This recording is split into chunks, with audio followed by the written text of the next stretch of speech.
Take a deep breath. Feel the air. Fill your lungs. Now imagine. That single breath contains the very secret to the universe.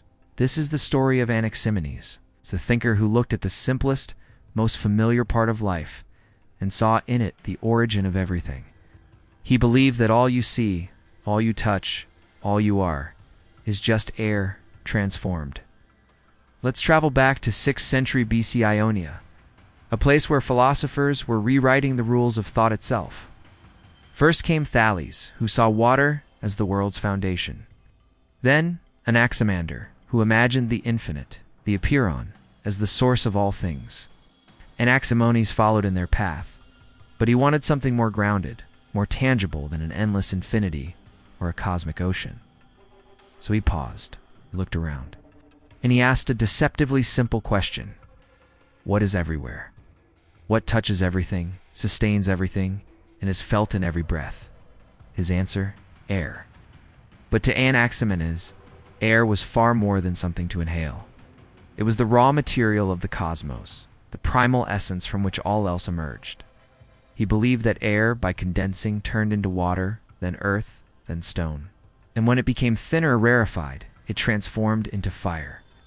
He saw the world in a great living cycle of change.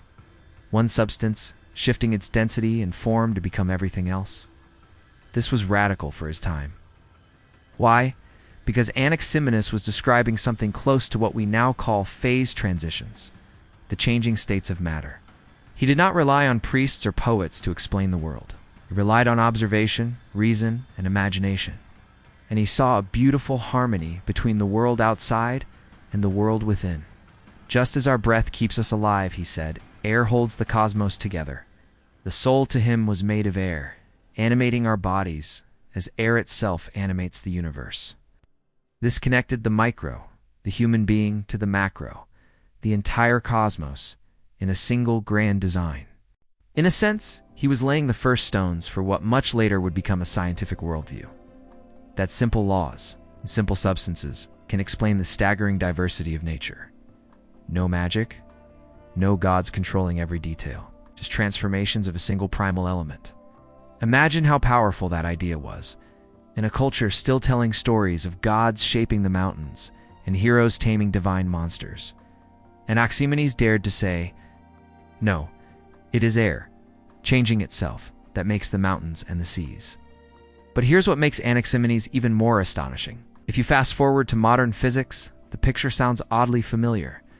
A kind of fundamental energy or field that transforms into particles, into matter, into forces, all depending on its state.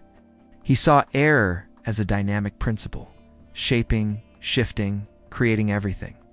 Much like modern science sees energy. No telescopes, no particle accelerators, just one man's mind asking, what if the simplest thing holds the greatest power?